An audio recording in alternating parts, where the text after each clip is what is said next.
설 연휴가 지난 뒤인 오는 30일부터 실내 마스크 착용 의무가 권고로 완화됩니다. 일부 장소에서는 마스크 착용 의무가 유지되면서 주의가 필요한데요. 오늘 김경호 인제대 서울백병원 교수와 함께 여러 가지 관련 내용 짚어보도록 하겠습니다. 어서 오시죠. 네, 안녕하세요. 네, 우선 오는 30일부터 실내 마스크 착용 의무가 권고로 바뀝니다. 지금의 코로나 확산 추세를 봤을 때 이번 정부의 결정 적절한 시기라고 보시는지요? 네, 우선 지금 오미크론 유행하면서 또 많은 분들이 기초 접종을 마치시면서 이제 코로나19 중증화율이나 치명률 자체는 많이 감소했지요. 네. 예. 네, 하지만 또 이제 그만큼 전염력이 높기 때문에 많은 분들이 감염되시면서 낮아진 중증화율이 좀 희소할 정도로 여전히 많은 사망자가 발생하고 있기 때문에 일단은 어느 정도 자율적인 권고로 낮출 수는 있지만 여전히 고위험군 분들에겐 여전히 위험한 부분이 있기 때문에 결정하기 좀 어려운 부분이 있는데 일단은 많은 분들께서 좀 자율적으로 착용하시겠다는 분이 여전히 많이 계시고 또 특수한 환경에서는 여전히 의무화가 유지되는 공간이 있기 때문에 일단은 자율적으로 권고를 하되 의무적으로 착용하는 것은 남기고 기간을 이제 30일로 정한 것에 대해서는 아마도 이제 설 연휴에 여러 가지 증가 요인들에 의한 확진자라든지 특히 이제 고령층 어르신들의 확진자 추세를 보고 그다음에 또 우리가 어느 정도 확인한 후에 한 시점을 한 30일 정도로 잡은 점 그리고 우리가 마스크 해제를 했을 때 어느 정도 재증가가 있을 가능성이 있는데 우리가 확진자 수나 특히 이제 중증화 환자 수, 사망자 수를 충분히 낮춘 상태에서 해제를 해야 우리가 어느 정도 증가하더라도 지금 의료 대응 역량으로 충분히 감당 가능하기 때문에 그 적절한 시점을 30일로 잡은 것이 아닌가 볼 수 있겠습니다. 네. 그러니까 오는 30일부터 마스크 착용 의무가 권고로 바뀌고 한마디로 자율적으로 좀 착용을 할지 말지 선택을 할 수 있게 되는 건데 이게 잠깐 말씀해 주셨다시피 모든 실내에서 권고가 되는 건 아니고 어떤 부분에서는 착용 의무가 계속 유지가 되지 않습니까? 이걸 딱 정확하게 짚어주시면 좋을 것 같습니다. 네, 그렇습니다. 일단 감염되셨을 때 위험하신 분들이 많이 계시는 분, 네. 그러니까 이제 고위험군이 많이 계시는 요양시설이라든지 장애인 복지시설 이런 데서는 여전히 착용이 의무가 되겠고요. 또 이제 아무래도 아프신 분이나 또 감염 의심되시는 분들이 많이 찾는 장소가 이제 의료기관이나 약국 등이 되기 때문에 이런 데서도 마스크 착용을 의무적으로 해주셔야 되겠고요. 또 불특정 다수가 밀접, 밀폐된 환경에서 장시간 같이 있게 되는 환경이 이제 대중교통이 되겠는데요. 대중교통도 뭐 상황에 따라 다양하지만 우리가 출퇴근 시간에 특히 뭐 전철이라든지 버스라든지 굉장히 밀접한 환경에서 특히 겨울에는 밀폐된 환경이 많이 노출되기 때문에 대중교통에서 여전히 많은 분들에게 감염 전파 위험이 있는 그런 대중교통 내에서는 마스크 착용 의무가 여전히 유지된다고 할 수 있겠습니다. 그러면 출퇴근길에 대중교통을 탑승할 때는 마스크를 착용해야 된다라는 말씀이신데 만약에 쓰지 않게 되면 어떻게 되는 건가요? 네, 일단 10만 원의 이제 과태료가 부과될 수가 있겠는데요. 이제 처음부터 부과되는 건 아니고 이제 깜빡 잊고 안 쓰셨을 수도 있기 때문에 우선 착용을 지도를 먼저 하고 만약 거기에 이제 불응하실 경우에 과태료가 추가가 되겠는데요. 이제 많은 분들이 이제 의무가 해제되면서 마스크를 좀 소홀히 하실 가능성이 있어서 항상 가지고 다니시는 것이 좀 중요할 것 같습니다. 네, 이 대중교통에는 택시도 포함이 되는 거고요. 그러면 대중교통이나 의료시설 같은 경우에는 실내 마스크 착용 의무가 계속해서 유지가 되는 건데 또 방역당국이 감염 위험이 큰 경우에는 마스크를 착용하는 게 좋다라고 했거든요. 이런 경우가 구체적으로 좀 어떤 상황이 있을까요?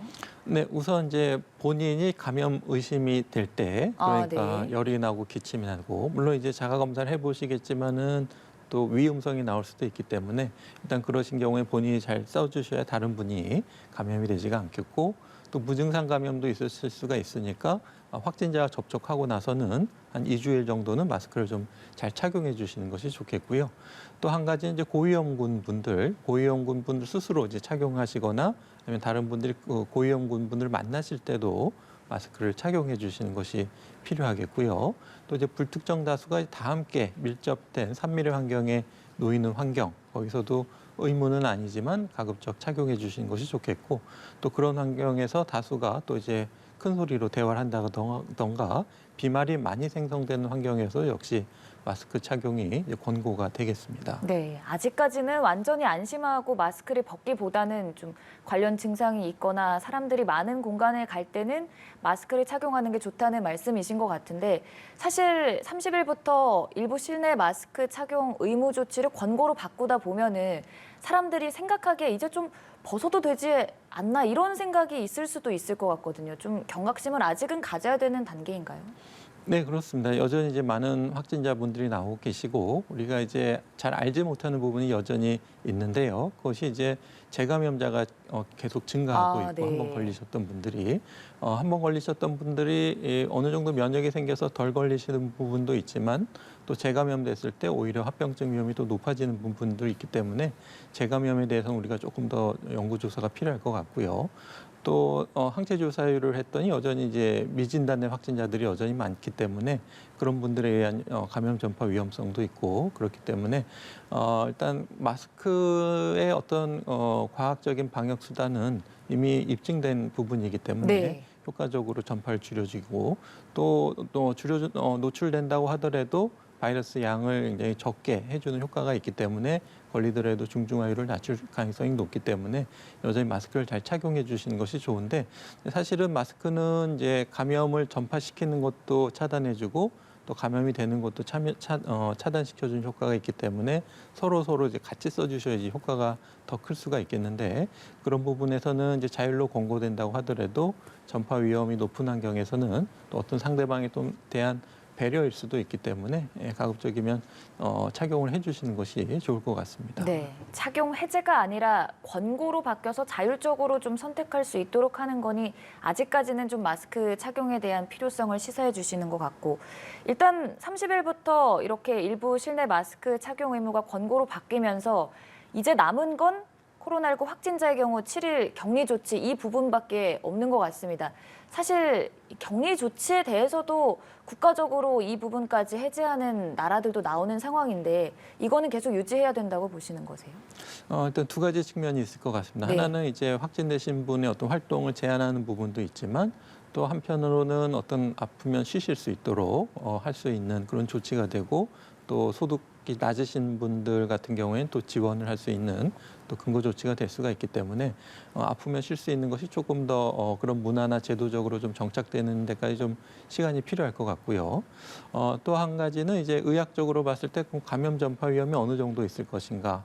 사람마다 차이가 많기 때문에 기간을 단축했을 때 상대적으로 조금 감염 전파 위험성이 남은 분들이 추가 전파를 일으킬 가능성이 있기 때문에 며칠로 하는 것이 적절할 것인가 거기에 대한 또 추가적인 좀 연구가 필요할 것 같은데요.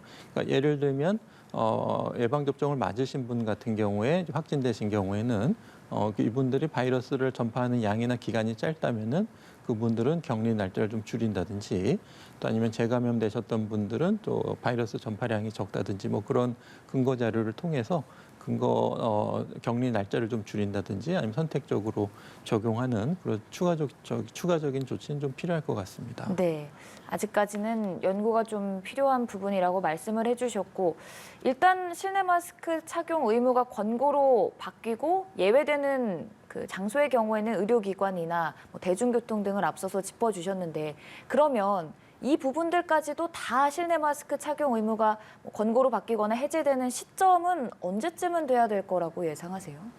네, 뭐 국내 상황을 좀 더 봐야 되겠습니다. 네. 여전히 코로나19에 대해서 우리가 아직 모르는 부분이 많고 이제 많은 분들이 지금 오미크론 이가 개량 백신 접종에 참여해 주신다고 하면은 뭐 우리가 어느 정도 감염이 노출됐을 때 보호해 주는 효과도 있기 때문에 접종률이 조금 더 높았으면 그러니까 집단의 면역 수준이 좀 높아졌으면 하는 바람이 있고요. 그 면역 수준을 어떻게 측정할 것이고 그것이 어느 정도 지속될 것인가. 그러니까 자연 감염이 되시는 분들은 또 어느 정도 면역력이 생길 것인가. 또 자연 감염되시는 분들 중에서도 백신을 안 맞고 감염되셨던 분 그리고 백신을 맞고 감염되셨던 분의 어떤 면역력이 차이가 크기 때문에 네. 한번 자연 감염이라고 하더라도 생긴 항체에 대한 수준이나 지속 시간 이런 것에 대한 추가적인 연구도 좀 필요할 것 같고요. 또 지금 맞고 있는 개량 백신을 지금 추가 접종 1회로 적용하고 있는데 추가적인 후속 연구를 통해서 지금 개량 백신을 한 번 더 추가한다든지 기초 접종에 활용한다든지 이러면서 우리가 조금 더 집단 면역을 높일 수 있는 전략들을 좀 함께 고민하면서 마스크 착용 의무를 좀 낮춰가는 과정이 좀 필요할 것 같고요. 또 이제 전 세계적으로도 지금 코로나19를 공중보건 위기 상태를 어느 정도 평가하고 있는가 해서 미국 CDC라든지 이제 세계보건기구의 흐름도 좀 보면서 우리가 코로나19에 대한 감염병 등급에 대한 고려도 좀 필요할 것 같고요. 또 이제 우리가 코로나19를 통해서 마스크 착용의 효과를 좀 충분히 우리가 알았기 때문에 코로나19 이외에도 다른 호흡기 감염병의 어떤 유행을 예방하기 위해서 예방접종도 중요하지만 또 우리가 어느 정도 마스크 착용을 자율적으로 권고할 수 있는 그런 것도 필요할 수가 있겠고 우리가 지금은 변이 바이러스를 철저히 감시하고 있는데 이제 아직 더 이렇게 위중증이 더 높은 추가적인 변이는 나오고 있지는 않지만 네. 우리가 이제 어떤 추가적인 변이가 나왔을 때 효과적인 백신이 개발되기 전까지는 우리가 또 중증화 환자나 사망자를 줄이기 위해서는 또 다시 마스크 착용이 필요할 수도 있기 때문에 여러 가지 유행 상황을 보면서 우리가 좀 어느 정도 안정화되는지를 좀 살펴보면서 마스크 착용을 권고 기준을 좀 완화할 수 있을 것으로 생각이 되는데 우리가 이제 코로나19가 끝날 때쯤 싶으면 또 다시 유행하고 그런 경우가 있어서 우리가 조금 더 관찰하는 기간이 좀 필요할 것으로 생각이 됩니다. 네, 앞으로의 코로나19 확산 추이가 또 중요한 관건이 될 것이라는 말씀이신데 사실 최근에 조금 감소 추세를 보이기도 했거든요. 그렇다면은 이게 설 연휴 기간 잠깐 주춤한 건지 아니면 연휴 이후에도 계속해서 좀 감소세가 이어질지 향후 추세를 전망을 해본다면요. 네, 갑자기 매주 6만 명씩, 5만 명씩 생기던 확진자가 이제 1월 들어서 갑자기 네. 27%, 30% 감소했는데 그 감소한 이유에 대해서는 뭐 자연 감염이나 백신 면역에 의한 면역이 올라가서일 수도 있고 아니면 그때 이제 학교들이 방학하면서 학생들의 감염 전파율이 줄면서 이제 상대적으로 가족이나 2차 전파가 좀 줄면서 전체적으로 좀 감소세가 빠르지 않았을까 이렇게 추정하시는 분들도 계신데요. 만약에 이제 어떤 방학의 효과라고 보게 되면 반대로 말하면은 다시 개학했을 때 다시 감염 증가할 위험성이 있겠는데 설 연휴 지나서 일부 학교들이 이제 일주일 개학하는 학교들에 대한 영향도 좀 있을 가능성이 있을 것 같고요. 또 이제 많은 대면 접촉이 이루어지면서 이제 거리두기 없는 설 연휴니까 오랜만에 가족들이 많이 만나신 경우도 있기 때문에 특히 그 과정에서 고위험군 어르신들의 감염 양상을 또 좀 우리가 확인하는 과정도 필요할 것 같고 또 해외 여행을 많이 다니셨는데 해외 여행 과정에서 또 감염돼서 들어오시는 분들도 좀 늘어날 가능성이 있기 때문에 들어오시고 나서 이제 3일 이내 PCR 검사를 좀 적극적으로 응해 주셔서 또 변이 감시라든지 확진자 추세에 우리가 좀 확인하는 과정이 여전히 필요할 것으로 생각이 되는데 이렇게 많은 분들이 예측하는 것처럼 갑자기 빠른 급증세는 아직은 예측되고 있지는 않기 때문에 많은 분들이 여전히 방역 수칙을 잘 준수해 주시고 예방 접종에 좀 적극적으로 참여해 주시는 것이 매우 중요할 것 같습니다. 네, 알겠습니다. 오는 30일부터 실내 마스크 착용 의무 권고로 바뀌면서 김경우 교수와 함께 여러 가지 관련 내용들 짚어봤습니다. 오늘 말씀 고맙습니다. 네, 감사합니다.